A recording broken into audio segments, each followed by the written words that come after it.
Hapet votimi në tërësi me elektronik. Pas 18 ditor debatesh në orën 4 të mëngjesit, majoranca miratoi me 85 vota pro ndryshime në kodin penal, ndërkohë që opozita votoi kundër. Socialistët rrëzuan propozimet e demokrates Jorita Tabaku për ndryshimin e kodit penal, por edhe propozimet e socialistit Erion Braça. Braça kërkoi ashpërsimin e dënimit për të gjithë ata që ushesin cigare të miturve, por amendamenti i tij u hodh poshtë nga kolegët socialist. Mbyllet votimi. 2 vota pro, 82 abstenim, 0 kundër. 45 ndryrje në kodin penal synojnë masa më të ashpra kundër pastrimit parave, luftës kundër terrorizmit, zjarrvonjes apo ndërtimeve pa leje. Mes këtyre ndryshimeve, qeveria ka vendosur edhe dënimin me 1 vit burg për të gjithë ata që parkojnë dysh. Opozita kritikoi ndërhyrjet në kodin penal, duke vënë në dukje se në asnjë vend të Bashkimit Evropian nuk dënohesh me burg për parkim.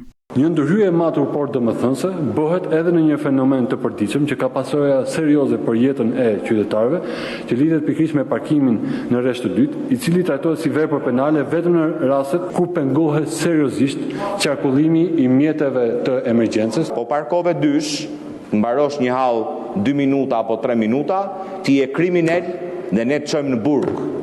Ama po volle 50 milion euro në një dorë, apo pa abuzove me 1.1 miliard euro, si që akuzohet ajo që mbroni ju, zëvendës kryeministra juaj, ti duhet vish këtu.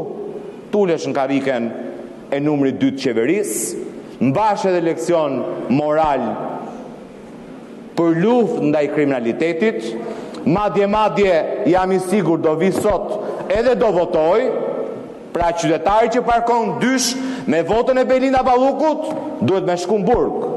Belinda Balluku që ka vjedhur 50 milion euro, duhet vi këtu dhe të votoj që të fusi qytetarët në burg. Qeveria ka propozuar edhe depenalizimin e shpifjes për gazetarët, por duke vendosur disa kushte, mes të cilave kushtin që gazetarët jetë i regjistruar.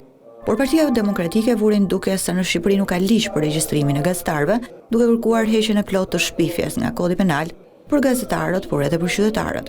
Ne 119, 120 dhe 268 i kodit ekzistus kriminal duhet të shfuqizohen. Në qoftë se nuk e bëni tani, do ta bëni në një fazë më vonshme, sepse qeveria shqiptare ka marrë detyrim për të shfuqizuar. Kështu që këto prallat që na thoni nuk do i shfuqizojmë se neve fyerja e shpifja e me radhë janë të gjitha gënjeshtra. Së dyti, çfarë thot po Komisioni Evropian?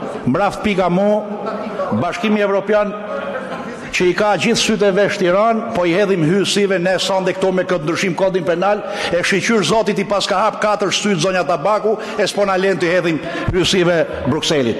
Ore më fal tani se po na bëni dhe për budallënj, po a paguajnë gazetar taksa e tatime sot Republikën e Shqipërisë. Në seancën e smartës, parlamenti miratoi 13 ligje, shumicën prej tyre me 85 vota, ndërkohë që socialisti Erion Braça nuk mori pjesë në votimin e 2 prej tyre.